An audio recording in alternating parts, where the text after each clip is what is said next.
안녕하세요. 상담을 현직으로 삼고 있는 이서원이라고 합니다. 이제 50 넘고 60 넘고 이렇게 제 친구나 선배들 만나면 야, 서원아 뭐 재밌는 거 없냐? 늘 또 우리 아들한테 들었던 그 얘기를 하는 거예요. 그러다 보니까 야, 한국 사람한테 참 재미가 중요하구나. 그래서 재미가 왜 이렇게 중요한가? 그리고 정작 재밌게 살려면 어떻게 하면 좋은가? 이런 생각들을 하게 됐어요. 그러다 보니까 한 3가지 정도를 제가 발견을 했는데요. 그걸 오늘 여러분들하고 하나씩 좀 나눠볼까 합니다. 첫 번째가 끌림이고요. 두 번째가 쏠림이고, 세 번째가 열림이라는 걸 발견했습니다. 그래서 하나씩 좀 말씀을 드릴까 하는데, 얼마 전에 여러분 여름을 뜨겁게 달궜던 그 올림픽 게임 아시죠? 거기 보면 바나나를 정말 맛있게 까먹던 우리 신유빈 선수 5살 때 강호동 씨 나오는 스타킹에 나와가지고 현정화 선수하고 탁구 치는 거 보니까 야, 장난 아니던데요. 적어도 국가대표가 되려면 이 재미에 있어서 첫 번째인 끌림이 있어야 된다라는 생각을 하게 됐어요. 신유빈 선수 아버님이 탁구장 주인이었다면서요. 이렇게 생각할 수 있잖아요. 우리 딸이, 우리 아들이 탁구 선수가 못된 거는 우리 집이 탁구장을 안 해서 그래. 이렇게 생각을 할 수 있는데 이건 뭔가 거꾸로 생각한 거 아닙니까? 그러면 탁구장 집의 아들, 딸들은 다 뭐 주니어 국가대표 돼 있어야 되는 거 아니겠어요? 그 많은 탁구장의 주인의 아들, 딸 중에 오직 신유빈 선수가 탁구 국가대표로 세계에서 아주 우뚝 서게 된 것은 나도 모르게 이 탁구 치는 게 끌렸기 때문이 아닐까요? 근데 거의 비슷한 시기를 살았던 김재덕 선수는 이 조그마한 공을 쳐넘기는 그 즐거움보다는 오히려 뭔가를 멀리 있는 걸 맞췄을 때 그 쾌감이 크기 때문에 뭔가가 끌렸다. 그래서 이 끌림이라는 것은 저는 천부적 재능이라고 우리 얘기하잖아요. 그랬을 때 하늘에서 부여받은 천부, 그것이 끌림이다라는 생각이 듭니다. 세상에 재미있는 것치고 끌림이 없는 것이 있는가? 없습니다. 각자만의 끌림이 있죠. 신유빈 선수한테는 하얀 탁구공이 끌림이 있고 김대적 선수한테는 화살이 끌림이 있듯이 여러분에게도 저에게도 무엇인가 끌림이 있는 게 따로 있습니다. 이것을 발견하는 것이 인생의 첫 번째 과제다. 재밌게 사는 첫 번째 과제이기도 하다. 그런 생각이 드는데 말이죠. 저에게 끌림은 뭔가 하고 저한테 물어봤더니 저는 기발한 것이 좀 끌리더라고요. 뭔가 색다르고 기발한 것이 저한테 끌리는 것 같아요. 제주도에 한번 갔더니 문구 하나가 제 마음을 확 끌더라고요. 넌 참 제주도 좋아, 이렇게 적혀 있는 거예요. 똑같은 제주도 라임을 이용해 가지고 제주도에 놀러 오다니 넌 참 제주도 좋아. 야, 그거 굉장히 끌리는데, 이런 생각이 들었습니다. 제가 한 30년 동안 계속 배웠던 정신과 의사 선생님, 우리 선생님이 중학교 때 장래 희망을 지구를 들어 올리겠다, 이렇게 이야기를 하셨다는 거예요. 그 친구들도 웃고 선생님도 웃고, 야, 지구를 어떻게 들어 올리냐, 한번 들어 올려 볼까? 그랬더니 어떻게 들어 올려? 그랬더니 물구나무 서기를 하셨다는 거예요. 그 얘기를 듣고 정말 기발한데, 물구나무를 섰으니 지구를 들어 올린 거다. 그 논리는 또 어디서 나오는 걸까? 그런 생각이 들었단 말이죠. 가끔 가다가 이렇게 기발한 사람들을 만나면 저도 모르게 끌리고 나도 기발한 사람이 돼야지, 이런 생각을 하게 된 것 같아요. 이건 누가 시킨 게 아니거든요. 기발한 사람 그러면 저희 집안에서는 저희 조카가 떠오르는데, 이제 초등학교 1학년 때 현장 학습, 그래서 파출소를 갔다는 거예요. 지구대, 지금 지구대죠. 지구대를 가가지고 거기 갔더니 현상수배범하고 이제 전부 흉악범들 사진하고 전부 다 죄명이 적혀 있는데, 우리 조카가 한참 보다가 그랬대요. 근데 아저씨, 그랬더니 왜? 이 아저씨 누구예요? 그랬더니 곧 잡아야 될 사람들이야. 그랬더니 우리 조카가 그랬다는 거죠. 그럼 왜 사진 찍을 때 안 잡으셨어요? 그 말에 이 경찰관님이 막 웃으면서 그러게 말이야, 그 생각을 진작 있으면 잡았을 텐데, 이렇게 이야기했다는 거 아니겠어요? 우리 조카가 그 나중에 대학교를 가는데 불문과를 가더라고요. 그래서 너 어떻게 불문과를 갔냐? 그랬더니 불문과 나오면 전공 불문하고 취직하는 거 아니에요? 그래서 불문과를 갔어요. 그러는데 그게 마치 말장난 같기도 하고 진짜 같기도 하고 그랬어요. 그래서 얘가 불문과를 다니면서 그래도 프랑스는 가봐야 되잖아요. 그래서 프랑스에 가더니 여권을 잃어가지고 한 달을 노숙자 생활을 하더라고요.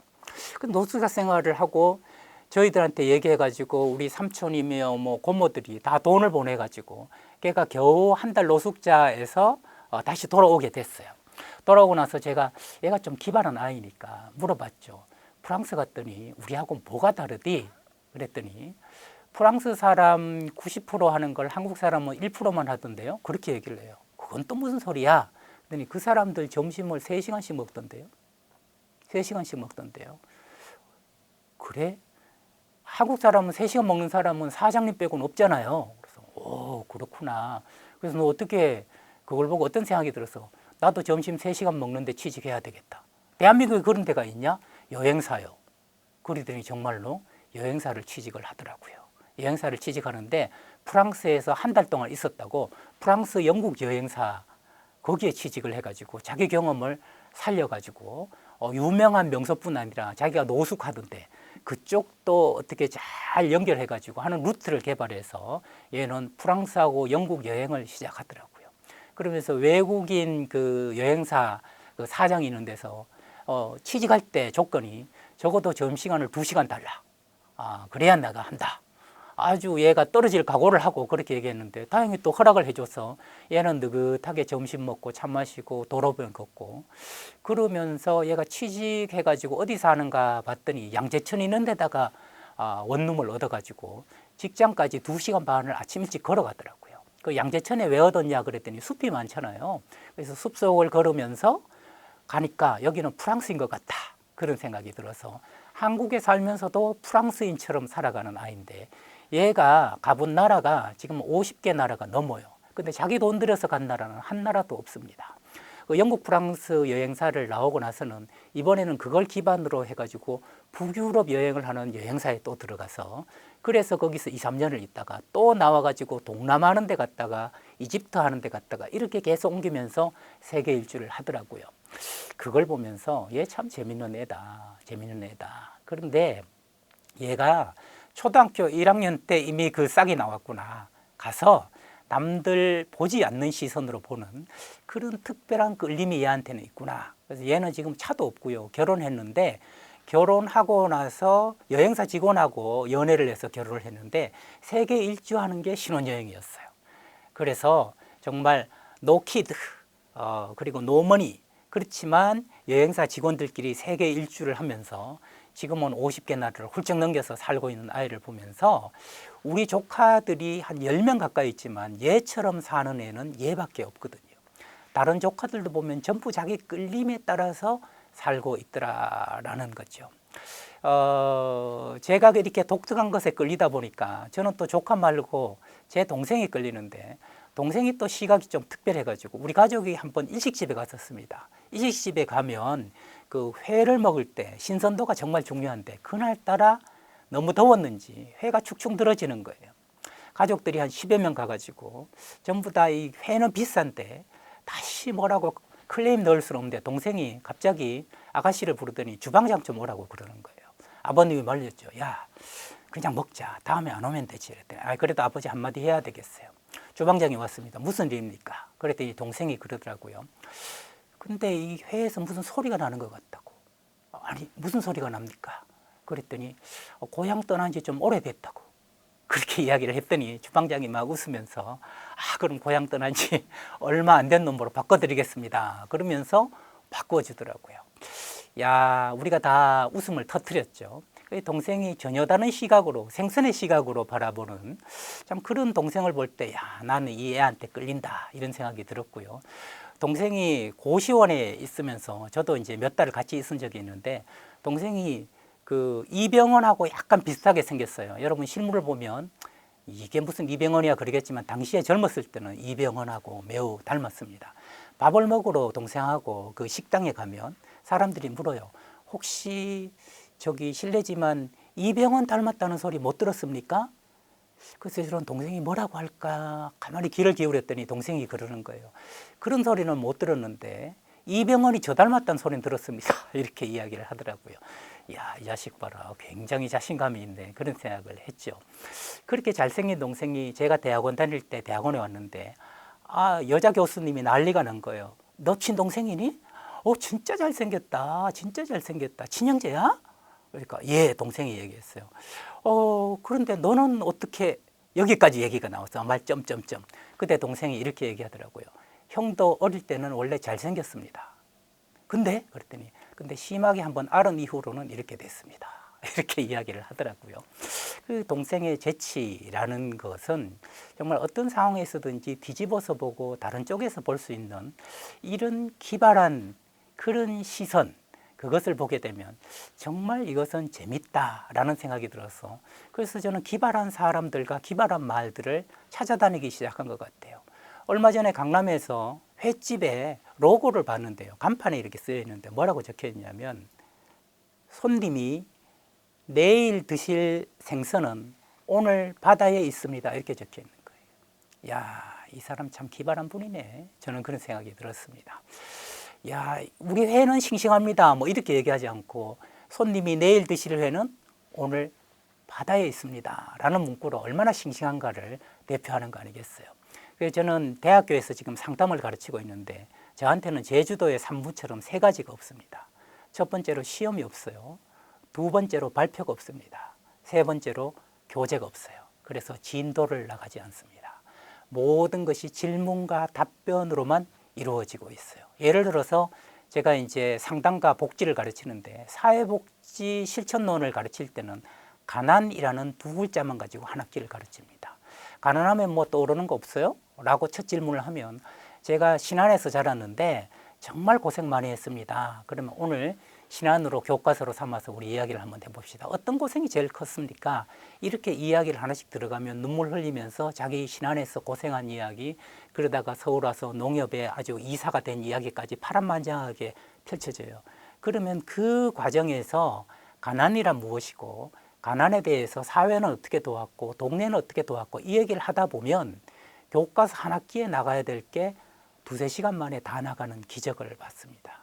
제가 상담을 가르칠 때는 고통이라는 두 글자를 가지고 한 학기 강의를 해요. 그러니까 각자의 고통을 겪는 사례 하나하나들이 모두 수업의 교재인 것이죠.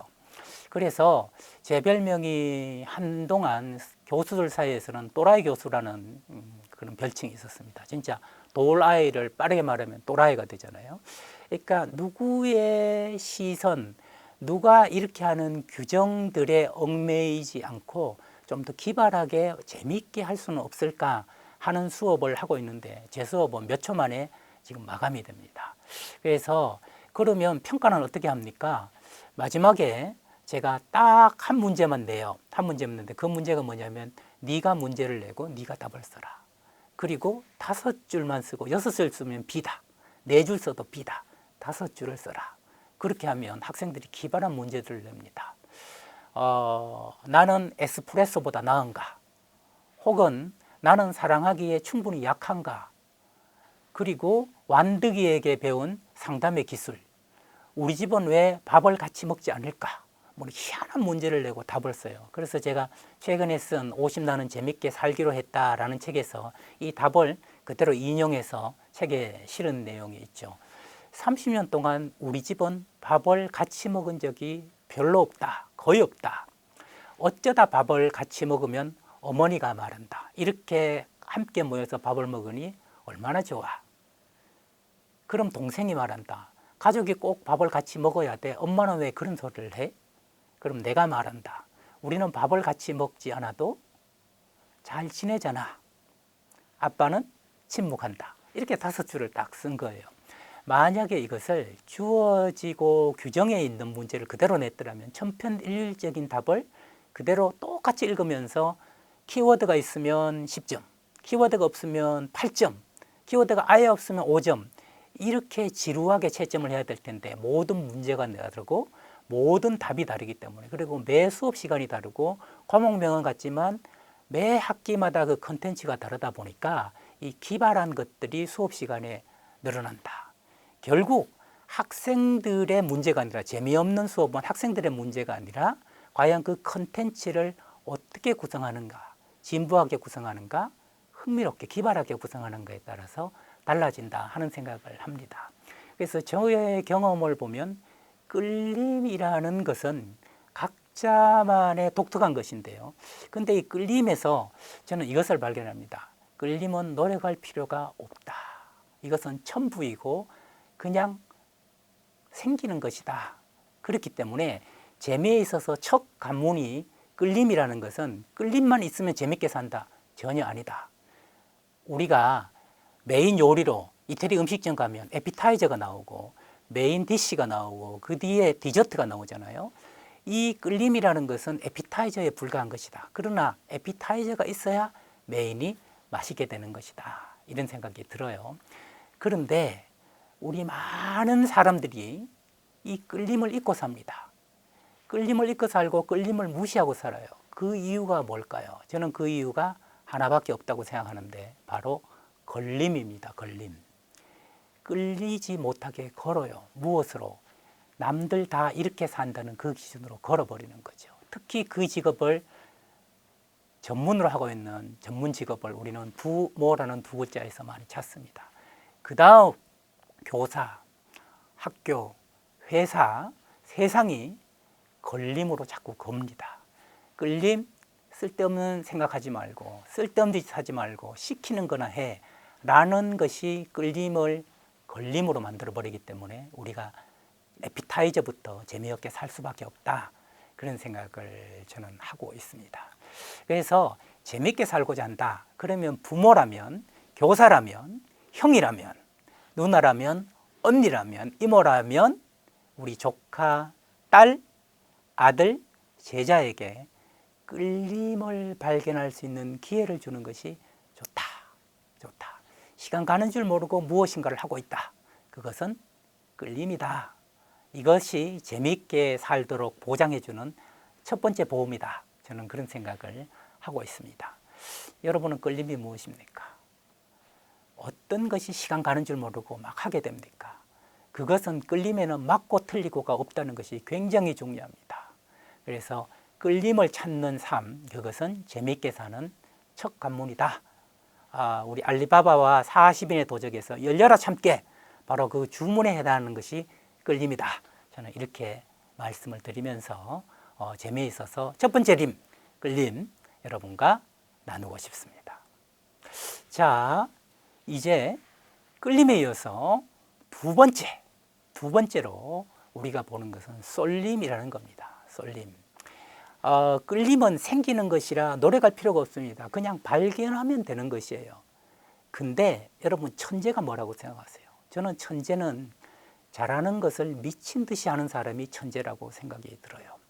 한때 양궁이 정말 모든 전 종목 석권했을 때 그때 정말 대문짝만하게 일면에 실린 그 타이틀이 있었어요. 감독이 뭐라고 얘기했냐면 우리만큼 연습하는 나라가 있다면 금메달을 모두 주겠다. 저는 그 말이 오랫동안 기억에 남습니다. 정말 신궁처럼 잘 쏘는 공정한 경쟁을 거쳐서 대한민국 최고의 공사면 세계 최고의 공사 아니겠습니까? 이 사람들이 온갖 종류의 훈련을 끝없이 합니다.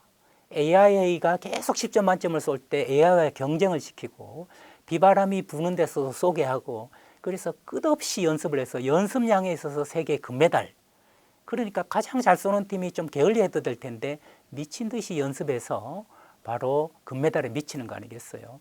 그래서 한양대 정민 교수님이 하셨던 말씀, 그 책 있잖아요. 불광불급. 미치지 않으면 미치지 못한다.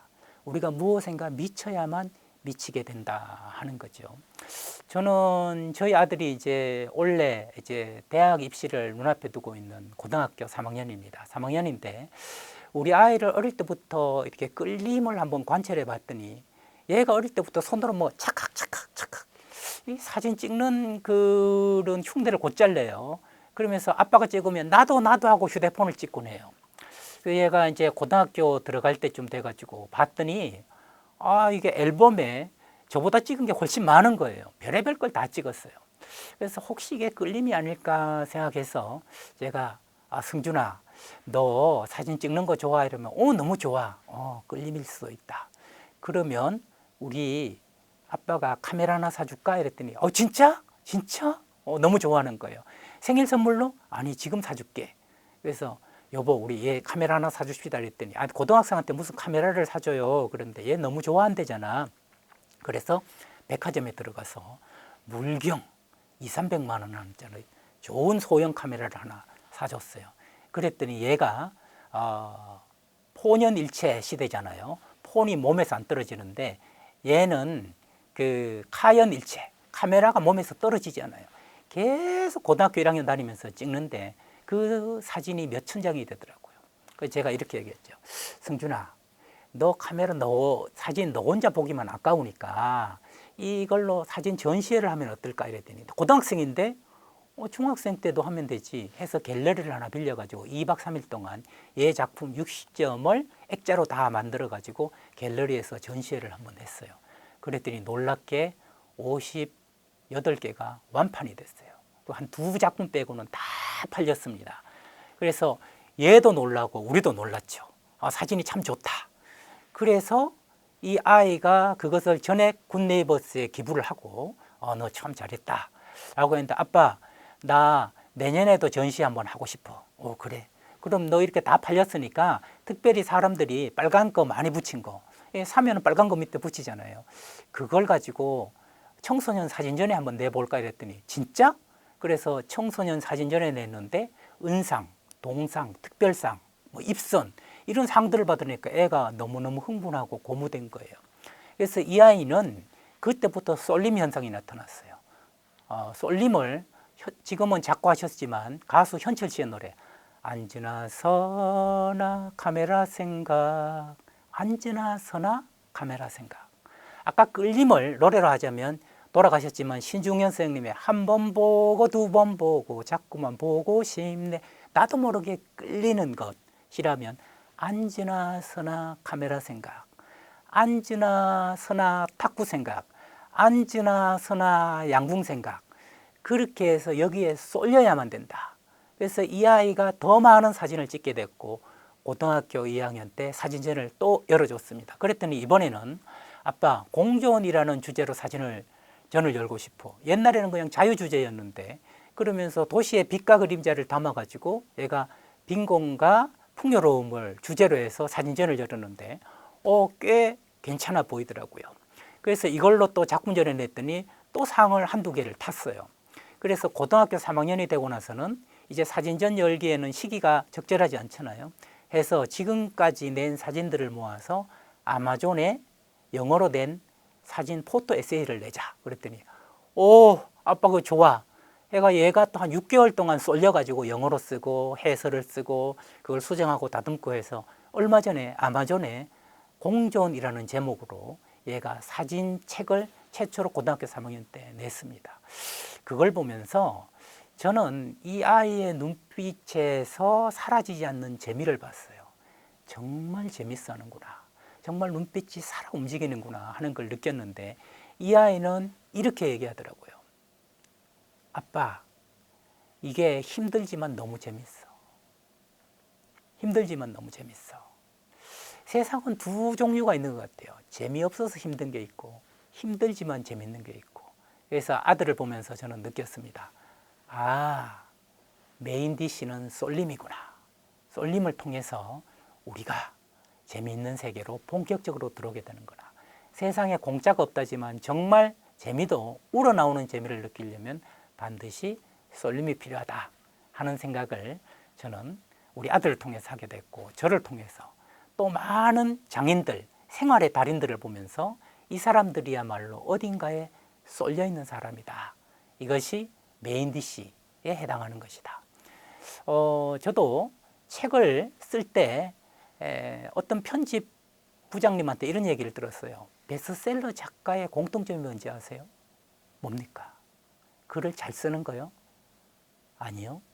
매일 쓰는 거예요. 에브리데이 하루도 그러지 않고 매일 쓰는 거예요. 그 사람이 베스트셀러 작가가 될 수 있습니다. 쏠림입니다. 어딘가에 미쳐야 된다. 어디에 미쳐요? 끌리는데 쏠려야 된다. 끌리는데 쏠리는 삶은 남은 생을 정말 재밌게 살 수 있는 그러한 기반이 된다.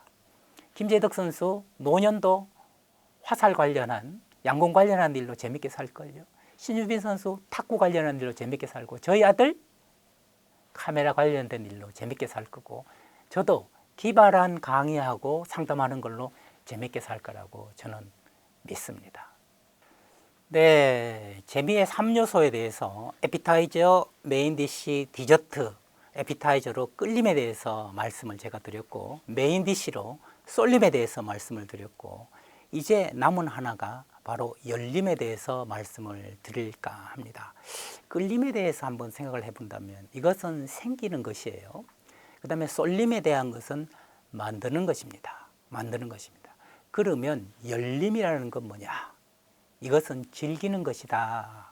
이제 어느 정도 숙성되고 전문가, 달인의 반열에 오르게 되잖아요. 그러면 그 뒤에는 모든 경험들에 열리게 됩니다. 그래서 다른 분야의 전문가를 만나도 이런 얘기가 나오는 거죠. 거기도 결국은 원리가 똑같네. 제 동생이 이제 프로 골퍼가 됐어요. 프로 골퍼가 됐는데, 형, 프로 골퍼가 되기 전에는 하지 말아야 될 것들이 수백 가지더라고. 근데 프로로 들어오잖아. 그러면 하지 말아야 될 게 한두 가지밖에 없어. 해야 될 게 서너 가지로 그냥 좁혀져. 그게 뭐야 했더니 힘을 빼야 돼. 힘을 빼야 돼. 그 다음에 뭘 쳐야 되겠다. 욕심을 버려야 돼. 이거 어디서 많이 들어본 소리인데, 베스트셀러가 되려면 힘을 빼야 돼. 베스트셀러가 돼야 되겠다. 욕심을 버려야 돼. 좋은 강의를 하려면 힘을 빼야 돼. 욕심을 버려야 돼. 모든 운동을 할 때 힘을 빼야 돼. 욕심을 버려야 돼. 야, 이것이 다 하나로 통하는구나. 정말 북한산에 오르는 길은 수십 가지가 있지만 결국은 인수봉 정상에 오르는 것이다. 그래서 한 분야에 끌려서 쏠리게 되면 어느 경지에 달하게 될 때 드디어 모든 세상에 열리게 된다. 신유빈 선수가 60이 넘으면 열릴 거다. 저는 그런 생각이 듭니다. 제가 어릴 때 참 저의 영웅이 한비아 씨였어요. 걸어서 세계 지구 7바퀴 반. 그러면서 바람의 딸들 한비아 씨 아니었어요. 그래서 전 세계를 다 다니고 인터뷰를 하더라고요. KBS라고 저는 기억이 나는데 굉장히 인터뷰 내용이 인상적이었습니다. 심혜진의 파워 인터뷰라는 프로였는데요. 심혜진 씨가 한비아 씨한테 이렇게 묻더라고요. 선생님, 전 세계 일주를 그렇게 여러 번 했는데 거기서 깨달은 한 가지가 있다면 무엇일까요? 그랬더니 한비아 씨가 이렇게 이야기를 하더라고요. 제가 깨달은 건 이거예요. 다 다르다. 그런데 다 같다. 야, 그 짧은 말 속에 그 열림이 가득 들어있는 게 지금 생각하면 그대로 느껴졌어요. 사람들이 반가움을 표현하는 방법, 코를 대는 방법, 악수하는 법, 툭 치는 법 다 다르지만 부모가 자식한테 사랑을 표현하는 방법도 얼굴을 비비는 법과 그냥 멀리 떨어져서 이야기하고 그냥 편지를 하나 쓰고 하는 방법들은 다 다르지만 자식을 애틋하게 여기는 마음은 전 세계 어디나 똑같더라. 반가움을 표현하는 마음도 전 세계 어디나 똑같더라 하는 거죠. 그래서 장인들이 다 모이게 되면 그들의 이야기는 차이점보다 공통점이 훨씬 많다. 제가 이 점에 착안해서 가만히 재밌게 노년을 살려면 어떻게 하면 좋을까 생각했더니 노년에 재미없게 살려면 평소 알던 사람만 계속 만나면 돼요. 그때 직장에서 만났던 사람, 고등학교 동창생들 만나가지고 계속 밥 먹고 우리가 남이가 이러면서 계속 만나면 세상에서 가장 재미없고 외롭게 살다가 죽을 수 있다. 저는 약간 그런 확신에 가까운 걸 가지고 있거든요. 왜냐하면 하는 소리가 맨날 뻔해요. 맨날 자식한테 돈 주지 마라, 뭐 건강해라, 그 다음에 건강에는 오메가3가 좋다. 그런 얘기 늘 해요. 이번에 프랑스 한번 갈까? 좋지. 가서도 하는 얘기가 오메가3가 좋다, 건강 조심해라, 마누라한테 이기려고 하면 안 된다. 어디선가 들은 얘기를 제주도부터 저 의정부까지 똑같은 이야기를 하고 있다고요. 너무 지루하고 진부하지 않나요? 왜냐하면 동종이 만나서 그래요. 비슷한 경험을 가진 사람들이 만나다 보니까 재미가 하나도 없어요.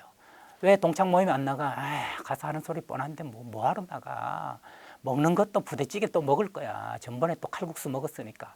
얘들을 만나면 부대찌개 미쳤나 봐. 꼭 의정부 부대찌개 간다고 가. 가서 또 가면 자식 얘기, 돈 주면 안 된다는 얘기, 오메가3 얘기. 그 얘기 똑같이 하고 건강하고 오래 살아라. 그 얘기만 하다가 또 오는 것. 이것만큼 진부하고 지루하고 재미없는 게 어딨냐. 그러면 반대로 재밌게 살려면 낯선 사람을 만나라. 전혀 다른 업에 종사했던 사람들을 만나는 게 재밌게 살 수 있다. 어떤 분이요, 낯선 대학이라는 것을 만든 분이 있더라고요. 그래서 전부 다른 직업을 가진 사람들이 만나서 오늘은 PD의 이야기를 하고, 어떤 날은 신문 기자의 이야기를 하고, 어떤 날은 또 그 숲 해설가의 이야기를 하니까 너무 재밌잖아요. 세상에 그렇구나. 그런데 저는 확신해요. 결론은 전부 똑같을 거라고요. 역시 힘 빼고 욕심 버려야 숲 해설도 잘하고요. 신문 기자도 잘하고 PD도 잘합니다. 그렇지만 북한산 길을 전부 다른 루트로 갈 때 얼마나 재밌습니까? 그래서 제가 모임을 하나 만들었습니다. 그 모임 이름이 인생 포럼이에요. 당신의 삶에서 우리가 배워야 할 지혜는 무엇입니까? 하는 걸로 20명으로 인생 포럼을 만들었는데 그 전제 조건이 있어요. 여기 가입하려면 첫 번째, 직업이 같으면 안 된다. 모두 직업이 다릅니다. 그러다 보니까 여기에는 신부님도 오시고요, 수사님도 오시고, 그 다음에 작가도 오고, 프로 골퍼도 오고, 출판사 대표도 오고, 그 출판사 대표를 만난 그 인연이 돼서 제가 또 이번 책도 낸 거 아니겠어요? 그래서 뭐 변호사도 오고 기자도 오고 전부 다양한 직종이 옵니다. 근데 여기는 현실적으로 비밀 하나가 숨겨져 있는데, 예를 들어서 PD 2명이 오면 안 돼요. 왜 그러냐면 셈을 내거든요. MBC PD와 KBS PD 둘이가 인생 포럼에 오게 되면 승진할 경우에 진정으로 축하해 줄 수가 없습니다. 저 자식 나보다 실력 못한 것 같은데, 뭐 벌써 이렇게 국장이 됐어. 자식. 이러면서 괜히 여기 오는 게 좀 싫어져요. 이것은 그 사람이 나빠서 아니라 인간의 본성이고 본능이기 때문에 그렇습니다.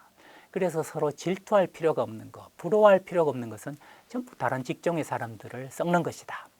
그렇게 해서 부제가 당신 삶에서 우리가 배워야 될 지혜는 무엇입니까? 하고 2달에 한 번, 워낙 현직이니까 바쁘잖아요. 2달에 한 번 주인공을 정해가지고, 예를 들어 출판사 대표님을 주인공으로 잡으면 요즘 출판계의 동향이 어떻습니까? 책을 낼 때 제일 중요한 게 뭔가요? 작가는 어떻게 찾나요? 하면서 전혀 듣지도 보지도 못했던 정보들을 듣고 흥미로운 얘기를 듣습니다. 그럼 결론은 또 뭐가 나와요? 힘 빼야 돼요. 욕심내면 안 돼요. 또 그 얘기를 듣잖아요. 세상은 하나로 통하는구나. 한비아 씨가 이야기했던 모두가 다르더라. 모두가 다를 때 우리는 재미를 느껴요. 그런데 모두가 다른데 모두가 같을 때 우리는 의미를 찾습니다. 그리고 내 삶이 긍정되는 느낌을, 내가 잘못 살고 있는 건 아니구나, 열심히 살면 누구나 비슷한 걸 느끼는구나 하는 것을 느끼게 되죠. 그래서 인생 포럼은 지금 2년 차인데 빠지는 사람이 없어요. 벌써 1년치를 예약하겠다, 그 다음에 거기 들어갈 수 없느냐 하는 분들이 계속 문의가 오고 있어요. 저는요, 여기 왜 들어옵니까? 여러분이 만드시면 되죠. 내가 인생 포럼 만들면 되잖아요. 꼭 20명, 30명 만들 필요 있나요? 4-5명 만나서 인생 포럼이라는 거 이름 하나 만들어서 해보면 되죠. 이것을 보시면서 바로 만드시면 되는 거 아니겠습니까? 야, 우리도 인생 포럼 한번 만들어 볼까? 낯선 분야끼리 만나가지고 재밌는 얘기 한번 해볼까? 하는 거예요. 그때 인생 포럼의 정신이 열림입니다. 열림. 모든 것에 열어라. 그래서 인생 포럼에 오는 분들은 각 분야의 장인들이 옵니다. 어느 정도 최소한 20-30년 동안 그 분야에서 전문가. 근데 이 사람들이 재미없어요. 왜냐? 출판업 하는 사람, 출판업자들하고만 만나거든요. 그러니까 맨날 하는 소리가 또 그 소리예요. 몇 부나 나갔어? 10만 부? 세상에. 그럼 뭐 작가는 어떨까요? 맨날 그 소리만 하고 있는 거예요. 재미없다. 그래서 이분이 전혀 다른 분들을 만나게 경험을 제공하는 것. 그래서 마음이 열리는 것은 어떤 사람이 열리느냐? 나에 대해서 어느 정도 자신감이 있는 사람, 내 삶을 재밌게 열심히 꾸려온 사람이 열림의 마음으로 재밌게 남은 삶을 살 수 있다. 그래서 이것은 여유에서 옵니다. 열림은 여유에서 와요. 그러면 끌림은 어디서 오느냐? 끌림은 어디서 오겠어요? 이것은 바로 매력에서 오는 거죠. 뭔가 끌린다는 것은 매력에서 오는 거죠. 그리고 이 쏠림은 어디서 오느냐? 이것은 노력에서 옵니다. 그래서 매력의 딸이 끌림이라고 한다면 노력의 딸이 쏠림이고 여유의 딸이 열림이다. 저는 이렇게 생각을 합니다. 인생에 우리가 크게 나누면 어릴 때, 그 다음에 젊을 때, 그리고 나이 들었을 때가 있잖아요. 어릴 때 찾아야 되는 것은 끌림이다. 끌림이다. 근데 끌림은 80에 찾을 수도 있습니다. 90에 찾을 수도 있어요. 내가 뭘 좋아하는데 모를 수 있거든요. 왜냐하면 걸림 때문에 우리 사회는 아는 사람보다 모르는 사람이 훨씬 많습니다. 그래서 좌절할 필요가 없습니다. 나만 끌림이 무엇인지 모르는 줄 알았다. 다들 있는 척해서, 다들 말을 안 해서, 다들 끌림을 잘 모르고 있어요. 지금이라도 끌림을 찾는 노력이 필요하다. 그리고 나이가 젊었을 때는 쏠림으로 무엇인가에 미쳐보는 경험이 필요하다. 그리고 그 젊음의 뒤안길을 다 지나왔을 때 국화꽃 앞에서처럼 이제 열린 마음으로 다양한 사람들을 포용하고 끌어안는 게 좋다. 그것이 어떻게 보면 인간적인 통합이고 사회 통합 아닐까 그런 생각이 들어요. 그래서 정말 순수한 동심을 간직한 그 어르신의 눈빛, 눈동자, 너무너무 호기심이 많아가지고 아직도 뭔가 끌리는 걸 찾는 사람, 찾으면 또 열심히 하는 사람, 그리고 그것으로 다른 사람에게 자랑하려고 하는 게 아니라 나 이런 거 배우는데 너무 재밌어, 자네는 요즘 뭐 하고 있어? 하고 또 물어볼 수 있는 사람, 이런 사람이 우리는 참 그 사람 재밌어, 만날 때마다 뭔가 배우고 있어, 뭔가 새로워지고 있어, 리뉴얼이 되고 있어, 그 사람하고 계속 지내고 싶은데 그런 사람이 여러분 되고 싶지 않습니까? 저는 죽을 때까지 재밌는 사람으로 살고 싶습니다. 그 소망을 가지고 오늘 여러분들과 함께, 그리고 이전에 여러분들과 함께 저는 삼림, 끌림, 쏠림, 그리고 뭐라고요? 열림에 대해서 여러분과 나누었습니다. 부디 걸림에 걸리지 마시고 끌림이 무엇인지, 그리고 열심히 쏠림하셔서 나중에 여유 있을 때 열림으로 세상과 편안하고 즐겁고 재밌게 사시기를 소망하면서 여러분과 나눈 이야기는 여기서 마무리할까 합니다. 잘 들어주셔서 감사합니다.